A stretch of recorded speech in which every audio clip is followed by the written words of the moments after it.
Bienvenue dans une nouvelle vidéo de Des voitures et des hommes. Aujourd'hui, suite de la narration de l'histoire de la Subaru Impreza.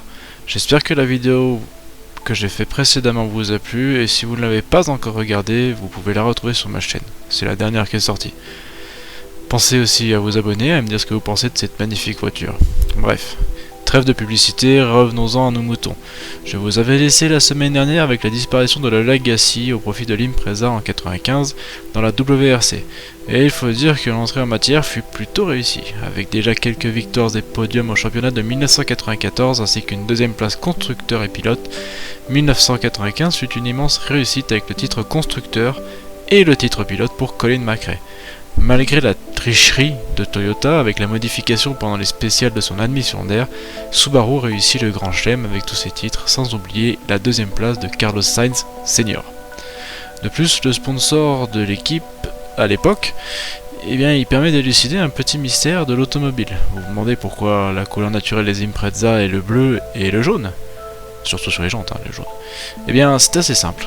Le sponsor de l'époque, en 1994 et 1995, était la marque de cigarettes 555 Stead Express, et les couleurs du logo de la marque étaient le bleu et le jaune, d'où ces couleurs sur toutes les Subaru de rallye. Et lorsque la voiture était dans des pays où les pubs liées au tabac étaient interdites, le logo 555 était remplacé par 3 croissants de lune.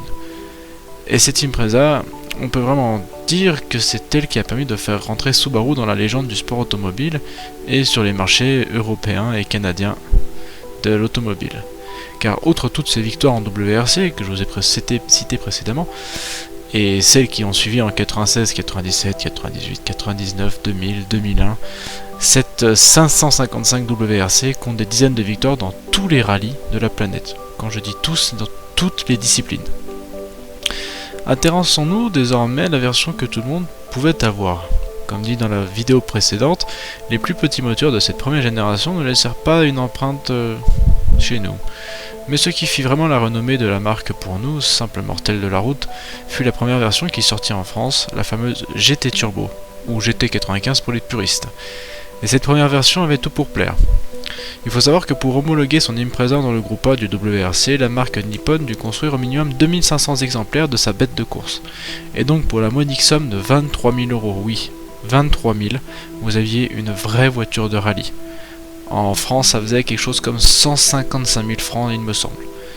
Parlons tout d'abord esthétique. Visage racé, aileron à l'arrière, l'Impreza GT Turbo se voulait une copie assez conforme de son illustre sœur de rallye. Et le pari était réussi. Vous aviez une copie quasiment identique au niveau de la carrosserie. Et quelle gueule avec ses phares à l'avant, plats, cette forme de berline. Et pour ce qui est de l'habitacle, légère transition. Enfin, assez violente même, avec l'extérieur qui se veut exubérant et sportif. Ici, vous aviez du noir, du gris, du plastique. Super. Heureusement, vous aviez le droit de beaux sièges baquets pour vous rappeler l'origine sportive de la voiture. La position de conduite est aussi un peu d'époque, on va dire. Le volant tombe un peu sur les genoux, donc pour les grands comme moi, ce n'est pas forcément très agréable, mais on s'y fait. Je vous le garantis qu'on s'y fait. De plus, niveau habitabilité, vous aviez un bon coffre, vous pouvez mettre pas mal de choses, mais aussi 4 vraies places pour les passagers, ce qui n'était pas du tout de refus. Pour ceux vivant dans les Alpes, je vous garantis que vous y étiez bien à l'arrière. De plus, vous aviez aussi cette version break, que vous avez sans doute déjà vu quelque part. Bon, fini la poésie, maintenant parlons du moteur. Le moteur de l'Impreza n'a que peu changé depuis des lustres. Vous aviez le droit à un fameux EJ, le EJ20T à plat, comme expliqué dans la vidéo précédente. Un turbocompresseur Mitsubishi et un échangeur RR fait grimper sa puissance à 211 chevaux. Et quel bonheur que ce bloc, entièrement en aluminium. Un bruit fantastique, surtout si on aimait une ligne. Des performances géniales, vous étiez au top. Le 0 à 100 était réalisé en 6 secondes. Sacré poussé pour ces 211 chevaux. Et surtout, quel bruit, quelle sonorité, quelle musique, quelle douceur pour les oreilles. Et il faut savoir qu'avec ce moteur, vous aviez aussi le droit à une tenue de route exceptionnelle. Que ce soit sur la terre, la neige, sur le bitume, vous aviez le droit à tout. Vous étiez le meilleur partout, en sortie de virage, en entrée de virage. Le système SAWD, comme expliqué dans la vidéo précédente, et le fait que le moteur soit extrêmement bas dans son bloc, firent que vous aviez une tenue de route qui n'était pas égalable en fait par qui que ce soit dans ces tranches de prix là, et même dans les voitures beaucoup plus chères.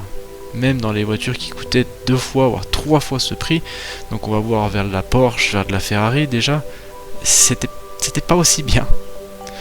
Pour ce qui était de la consommation de la voiture, alors ça c'est un truc qu'il faut savoir chez Subaru, c'est qu'il ne faut jamais prendre leurs chiffres au pied de la lettre, jamais. C'est carrément du mensonge, voire la malhonnêteté en fait. C'était annoncé 9,7 litres au 100 sur cette Subaru Impreza de 211 chevaux.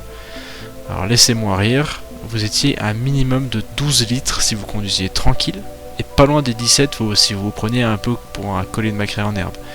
Pour tout vous dire, j'ai moi-même eu une Subaru Impreza en 2 litres, 150 chevaux seulement, et la consommation était annoncée à 7 litres 4. J'étais à 12 de moyenne, et pourtant j'étais pas un grand pilote et je ne me suis jamais pris pour un Michael Schumacher. Bref. Si vous voulez en acheter une aujourd'hui, eh bien vous pouvez, mais faites attention aux exemplaires qui ont traîné en montagne, car avec le sel, l'eau, la neige, il se peut que certains châssis soient complètement bouffés par la rouille. Et quand vous avez plus de châssis, c'est la merde, surtout aujourd'hui avec tout ce qui est contrôle technique très poussé.